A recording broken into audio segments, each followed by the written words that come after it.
Welcome to our lecture on verbs. This is a two-part lecture and you're watching part one. So verbs, as you know, are the central part of the sentence and in a way that nouns and all other parts of speech are not. And we can illustrate this by showing you that you can have a perfectly grammatical sentence that's made up of only a verb, such as go, look, stop. So these are grammatical sentences which consist of one verb, an imperative verb. Now, if you're like me, you're thinking, well, wait, what about a situation where I'm about to cross the street, but a car's coming and someone wants to warn me, so they shout, car. This is one sentence with one word, right? But that's not a grammatical sentence, it's an interjection. Okay, well, what about if someone asks, whose pen is this? And you respond with, mine. Again, it looks like a one-word sentence, but it really can only operate that way because of shared context. So really, the response isn't mine. The response is that pen is mine. These are known as elliptical sentences or one-word sentences where the subject or verb is implied based on context. Conversely, verbs like go, stop, or look are fully grammatical sentences in a formal Chomskyan grammar sense. There's nothing else that needs to be added to make it grammatical. So in this sense, verbs are more central than anything else. They are the basic building block of grammar. This is the case, of course, in English and languages like French, Spanish, Italian, but this is not the case with every language. So just to refresh our memory of some aspects of verbs, they are an open lexical class. There are thousands and thousands of them. Some verbs have this weird format of being phrasal verbs, where you have a verb with a preposition or an adverb attached to it. Those prepositions and adverbs are then called particles. These are verbs like get up, turn off, or break down. There's plenty of them. So verbs are a very productive part of speech. And because of things like phrasal verbs, so many new verbs are created. And if you're going to create a new verb, chances are it's going to be a phrasal verb. However, a small portion of verbs are closed, part of a closed class, which are the auxiliary verbs. There are only three: be, have, and do. And do you might remember because it's also the only proverb that can replace any other verb. Now, auxiliary verbs are also called helping verbs. These are used to form complex structures that are usually thought of as tenses, verb tenses, but they actually express aspects. So up ahead in part two, we'll discuss how they relate more to aspect than they do tense. Then there's modal verbs, which are also a closed class of verbs. There's about 25 that are used really frequently, and there are a few more that are rarely used, but it's a small class, okay? These are things like can, could, will, would, should, shall. There are certain dialects that sometimes double the modal verbs, such as in Southern American English, you might hear someone say, we could harvest the corn. So modal verbs indicate modality. So tense is the marker of the verb. In other words, the verb is the only part of speech that can take tense. Specifically, the verb is the only part of speech that can be marked for tense.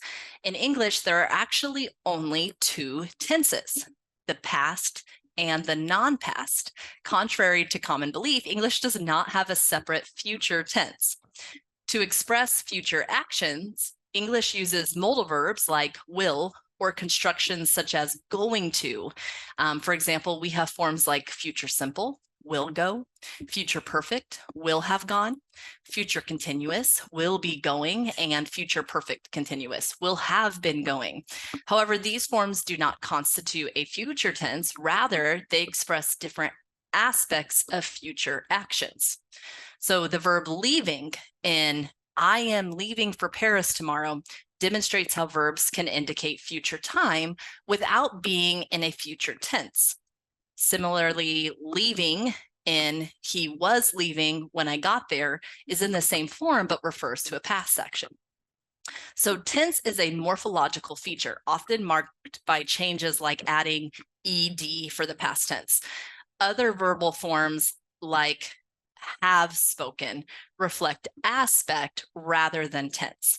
So while verbs can express various nuances of time, tense itself is fundamentally about whether an action is past or non-past.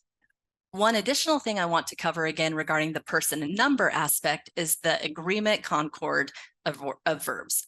So if your subject is first person singular, then your verb needs to be first person singular as well. If it's plural, it doesn't work. If it's third person, it doesn't work. This is why I bites or he bite doesn't work. It's not standard English. So in this illustration, it's rather obvious. However, when you're writing and you are using long sentences with parentheticals and maybe a subordinate in there, then keeping track of what your subject is becomes complicated, even for native speakers. So that's when you get subject-verb agreement problems. Take, for example, the committee, which includes several members who have expressed differing opinions on the matter and who, despite their disagreements, always strive to reach a consensus, were scheduled to meet this morning to finalize the proposal. So in this sentence, the true subject is the committee, which is a singular noun, but the verb used is were, which is a plural, causing a subject-verb agreement issue. The parenthetical clause makes it, well, the clauses make it harder to keep track of the subject, leading to this error. So the verb should be was. The committee, which included several members who have expressed differing opinions on the matter and who, despite their disagreements, always strive to reach a consensus, was scheduled to meet this morning to finalize the proposal. So you have to look at your sentence and highlight the subject and highlight the verb, and then you put them together to see if they match. To see if they are in agreement. Now we're going to look at verb valency, so arguments and complements. Then we'll talk about adjuncts. So you will remember that verbs take arguments. These arguments fill meaning gaps in the event described by the verb. So in other words, these are things that are semantically and syntactically required by the verb. And what are these required things? Well, they are subjects and possibly direct and indirect objects. So the number of these arguments can range from 0 through 4, and 4 is a little debatable. So these arguments, these valencies that the verbs take are the complement of the verb. So for example, a bivalent verb, which is also known as a transitive verb, would be Dr. Miller kicked the ball. Dr. Miller's the subject, kicked is the verb, and the ball is the direct object. So Dr. Miller and the ball are the arguments, the complements of the verb. So the interesting thing is that you have some verbs with 0 valency, such as rain, sleet, snow, and freeze, such as it froze overnight. And usually these are kind of weather-related verbs.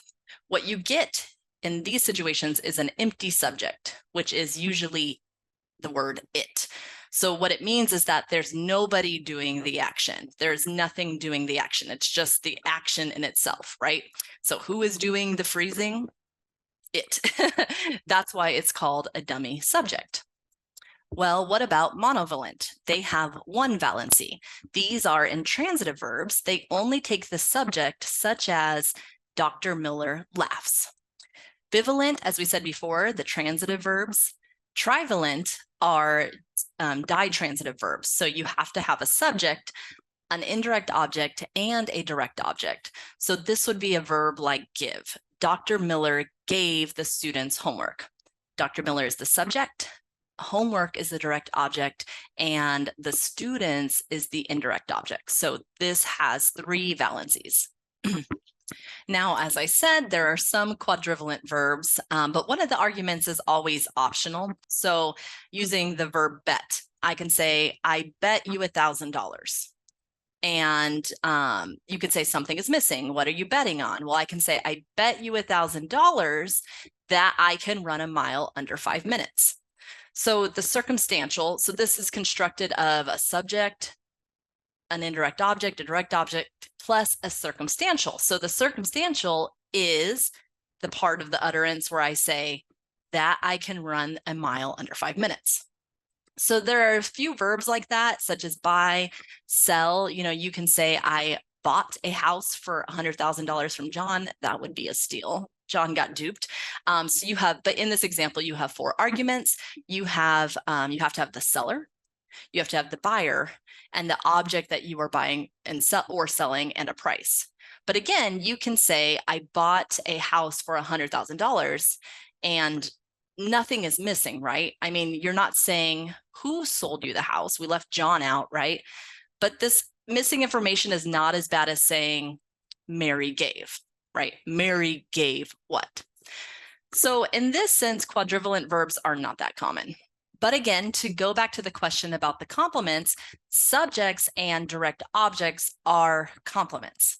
Now, in the case of trivalent or quadrivalent verbs, the complements would also be the other things that are required by syntax. So in the case of Dr. Miller gave the students homework, Dr. Miller is a complement, homework is a complement, and the students is a complement because that portion is required by syntax.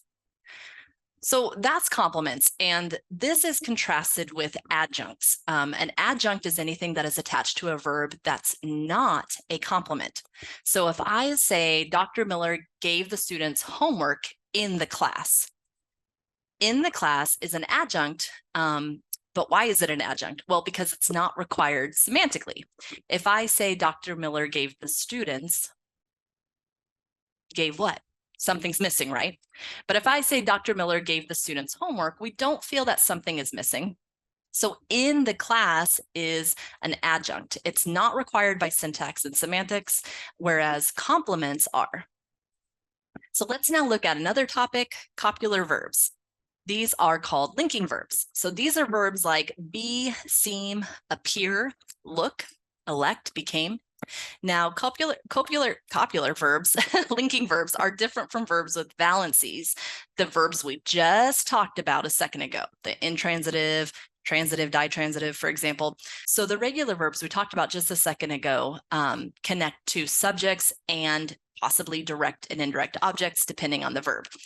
Linking verbs connect the subject of a sentence to a subject complement, which can be a noun, a pronoun, or an adjective that describes or identifies the subject.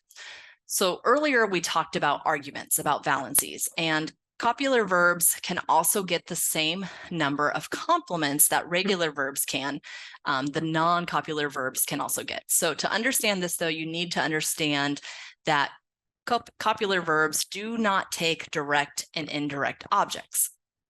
So here in this chart, I'm comparing them, but pay attention to the distinctions. So I can have Dr. Miller sleeps. So remember, an intransitive verb has one argument, the subject. So using a copular verb, I can say it seems. So these are both full sentences that only take the subject. Looking at transitive verbs, remember those have 2 valencies. So, and we can use the example of Dr. Miller kicked the ball. So Dr. Miller is the subject, the ball is the direct object argument. So with a copular verb, I can say Dr. Miller is tired.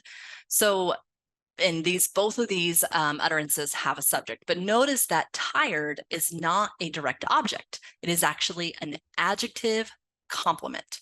Or I could say Dr. Miller is the professor. The professor is a noun phrase. So then it's a noun complement, not an adjective complement.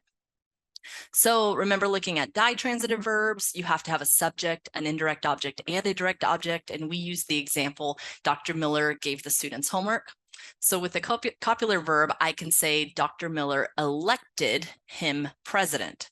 So Dr. Miller is the subject. Him is a pronoun. So a pronoun and noun can be interchangeable, right? So it's a noun complement. And president is another noun complement. So the point of this chart is to show you that copular verbs are not magic verbs that behave differently than regular verbs. They are similar in that they can take a variety of complements. They take subject complements, whereas the regular verbs take arguments. Now, the one thing they can't do is have 0. So we use the example with regular verbs of it rains with the dummy subject. There aren't really any copular verbs that can take 0 subject complements because by definition, they have to link two things. So remember, regular verbs can have zero valency, that take zero arguments and have the dummy subject. The example I gave you on this screen, it seems, is a stretch because it feels a little incomplete. It feels like it might be missing the subject complement. And it took a while to even come up with this example. Now, as you're taking all this in, I want to remind you to stop and notice what function a verb is performing. So I'll give an example here using the word is. So using is as our verb. So this is a form of the be verb. And earlier in this video, we said that the be verb is an auxiliary verb. What I want you to notice is that the be verb can be an auxiliary verb. However, it can also be a copular verb. So the be verb can perform several verby roles. So you need to notice how verbs are being used in order to understand their function in the sentence. I can say Dr. Miller is giving the students homework. So notice how this sentence is using the verb is. So then there's the example, Dr. Miller is the professor. This sentence also contains is, but the role of is between these two sentences differs. In the first, is an auxiliary verb. It's a helping verb to the main verb giving. And this helps to form the present continuous tense. However, in the second example, is a copular verb, a linking verb, connecting the subject to the subject complement. So you need to notice the function of the verb in the sentence, and noticing its function will help you in understanding other parts of speech as well. So noticing a word's function in general is going to help you understand other parts of speech. So for example, take the word dance. In the sentence, they dance beautifully, and in the sentence, the dance was beautiful. So the word dance functions as a verb in the first sentence, but as a noun in the second sentence. And now let's also look at the words beautifully and beautiful, seemingly similar words, right? But here, beautifully operates as an adverb, and beautiful functions as an adjective. So just like the verb be, and we used the verb form is in our examples here, you can't assume to limit words to just one function. You need to notice how they are being used. Closing question for you. In these last two examples, what type of verbs are in each sentence and what arguments and or subject complements are required? Comment below if you think you know. So that's going to wrap up part 1 of our journey through verbs. In part 2, we'll explore TMA, that's tense, mood, and aspect. See you later.